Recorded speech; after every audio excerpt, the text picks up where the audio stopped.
Hi, and welcome to this live reading from Stitch by Stitch by Marie-Therese Hernon, and this is presented by Itsy Bitsy Book Bits. Chapter 1. Once again, Russell failed her. An anxious bead of perspiration rolled off Elizabeth's forehead and plopped onto the keyboard of her geriatric laptop. She checked the bank that cradled her meager funds and found an available balance of $144.56, which had to last until he sent the support check if and when that ever happened. Now the phone company would stick her with a late fee during back-to-school season. She mentally reviewed Trevor's supply list. Since when did a 9-year-old need a graphing calculator? So far, she hadn't found a decent model for less than $100. She studied the spreadsheet. August. Bailey would soon start preschool at an additional expense of $8.50 a month. Elizabeth had no choice but to stick the first payment on her mounting credit card bill.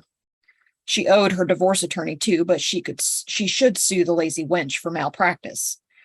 It became clear the woman had botched discovery when Russell, who cried poverty all through the divorce, rolled up to fetch Trevor in a new Lexus. Trevor returned from that weekend to reveal his father had put a down payment on a newly constructed house downtown with a 3-car garage and 5 bedrooms. Right now, however, he still resided in the fire trap with the sagging porch he'd rented for the poverty show. Elizabeth feared letting Trevor spend the night there, but the court left her no choice. She consoled herself that if some ancient wire fizzled and torched the thing, a firehouse was 3 blocks away. After 7 solid days, the rain let up. The Weather Service reported the wettest Connecticut summer on record. Between rain and heat, ants might invade any minute, and Elizabeth could not afford the expense of an exterminator. She examined the kitchen counter for offending insects. Finding none, she nibbled on a cookie. It teemed with a sharp, poisonous artificial sweetness, the days of paying extra for non-GMO confections made with pure cane sugar behind her. Today, she would allow herself a single fake sweet to ease paying the bills, if he could call looking at bills paying them. She heard the swollen front door scrape open along the wood floor in the front of the house, announcing Trevor back from racing worms and bottle caps in a puddle in the driveway. Every now and then, she'd watch him from the window on his haunches, blowing worms across towards the finish line. He tossed the mail on the table. MP is picking me up for dinner. Wash your hands. Typical of Mary Pat to assume she could take Trevor without permission. When did you see her? She drove by 10 minutes ago. Right. Well, do your pleasure reading first. I'm halfway through one of the books we took from the library this morning. Elizabeth roughed his hair. Good going. Her own parents had to beg her to read. Music had come easily, though, and until she figured a way around her dyslexia, she hated reading. Thank God Trevor had the music gene, but not the learning disability. We're getting pizza and ice cream. MP said she and Huey can watch Transformers. Huey and I don't like you watching that violence. Trevor slid the empty cardboard roll from the paper towel rack and waved it like a saber. Shwoo, shwoo! I'm here to bend you to my will, minion. Case in point. This isn't Transformers, minion. This is a product of my imagination. Racing worms was a product of your imagination. Trevor deepened his voice ominously. Silence, minion. Call me minion again, and you can forget Huey and spend the night in your room. Trevor slumped into a chair. Daddy's taking me to Disney for Christmas. Aunt Mary Pat and Huey are going too. Is that so? Russell had steadfastly avoided any discussion of Disney during his marriage to Elizabeth. He said if he was going to spend that kind of money on a vacation, they'd go to Europe, although they never got farther than Rhode Island. He never minced words about his sister, whom he claimed to despise. Now it seemed he and Mary Pat were gay old friends planning trips to Disney together. Elizabeth had been so busy hunting for back-to-school bargains, she'd forgotten she would spend Christmas without Trevor. From now on, she'd get him every other year until he turned 18, just 9 years away. That gave her 4 measly Christmases before he left for college, and then maybe for good. The thought caught her in her throat. How could this be happening? But she had no one to blame. She'd done it to herself. Tires crunched to a stop in the driveway. That aunt of yours doesn't waste time. The kitchen door opened. Without invitation, Mary Pat appeared in the kitchen. Remember your cleats, she told Trevor. I thought they were getting pizza and watching TV. Elizabeth glanced at the calendar. Practice doesn't start until informal practice starts today at my house. I'm not messing around. Colleges want scholar athletes, Elizabeth. These boys need to get a head start. Mary Pat smoothed her skirt. Even on a sticky late summer day, she looked pressed and put together. No halo of frizz crowned that raven-haired head of hers. Elizabeth's thin, dirty blonde hair clotted messily around her shoulders. She hadn't found a product on the market that could fix that mess. They're 9, Mary Pat. It's a lot of pressure. These kids have to start like yesterday. Mary Pat nodded toward Trevor, who rooted around the hall closet for his cleats. It's not enough to be some straight-A Poindexter anymore. You got to be able to catch a ball. David Beckham can breathe easily around Trevor. And Huey, too, she might add. The kid spent enough time on the bench last season to put a dent in it. He's better off concentrating on his music. That reminded Elizabeth. She still owed Christian for last month's lessons. If she could bring herself to touch the piano again, she could teach Trevor herself and save $120 a month. But no, she'd made herself a promise. She would never play again. Mary Pat leaned a slim hip against the counter. 42 years old, and she still had the body of a high school cheerleader. Pianists are a dime a dozen. You, of all people, should know that.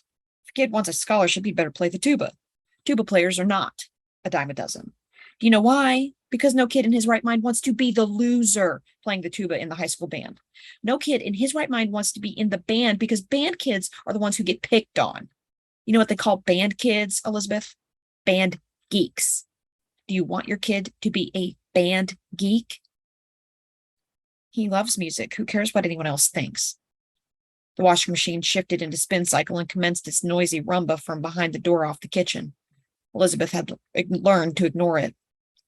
The dryer had stopped working altogether. She'd managed by hanging clothes on the line all summer, but with fall closing in, she'd have to corral funds for a new one. Mary Pat clapped her hands to her ears. Oh, for Pete's sake. Put a grass skirt on that thing and sell tickets. The machine had started acting up months before Russell left. He told Elizabeth to cancel the appointment with the repairman. It only needed a little part, which he'd pick up at the hardware store, and didn't. Elizabeth wouldn't get into it now with his sister. Trevor came jostling down the stairs in a soccer jersey with a hem inches above his waistband. You can't wear that, Mary Pat said. Elizabeth ran her hand through her hair, and she hadn't bothered to comb. He'd outgrown his uniform, which meant she'd incur yet another expense. He doesn't need a uniform to practice in your backyard. The hell he doesn't. You ever hear of mindset? It helps to look the part. She flung her forefinger at her nephew.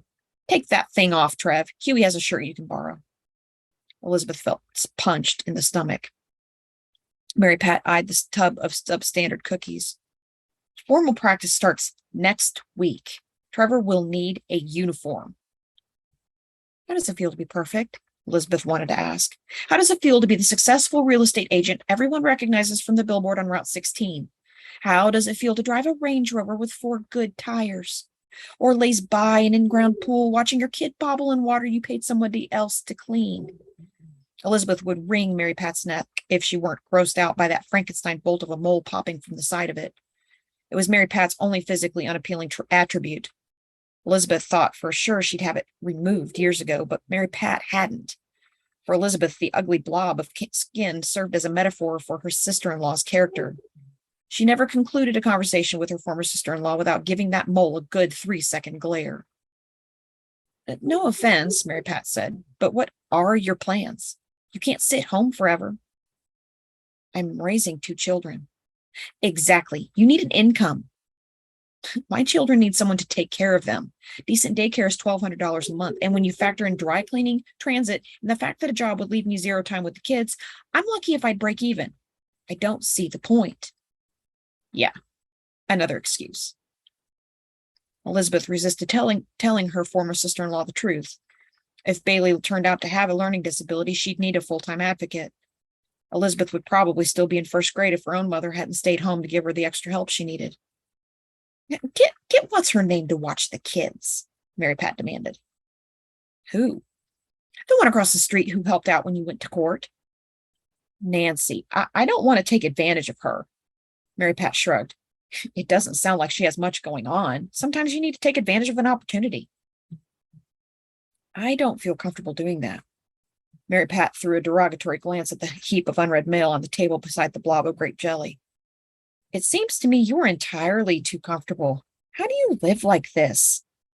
Elizabeth turned to her son, who in the tight jersey resembled a pound of sausage in a half-pound casing. Trevor, would you get the mail? I already got the mail. Oh, that's right, you did. She pulled a half-full garbage liner from the can and tied it. Bring this out, then.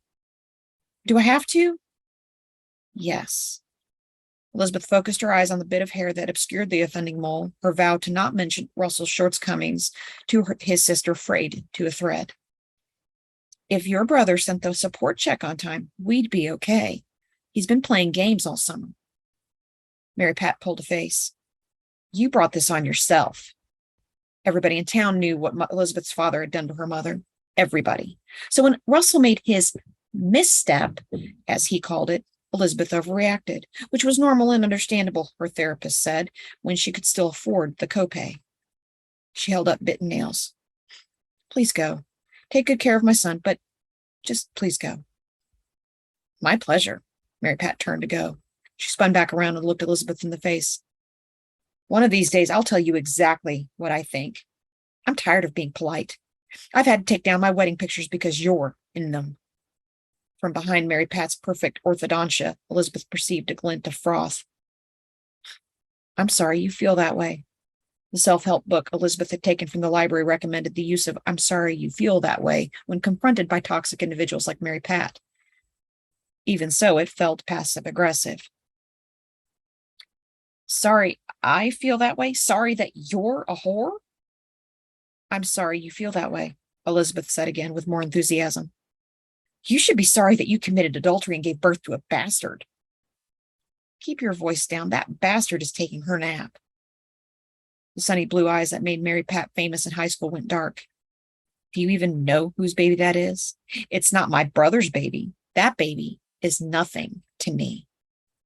Elizabeth worried Trevor would burst back in any second. Please, keep your voice down.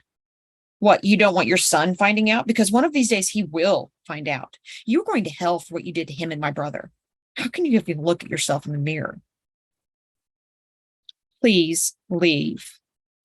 The book advised readers to speak slowly and confidently when addressing the toxic individual and to maintain eye contact. Elizabeth squinted and located the mole. She didn't have the courage to meet Mary Pat's hateful stare. She felt safer talking to the mole. I feel sorry for you, Elizabeth, because everybody knows what you are, Mary Pat said, jutting her delicate chin.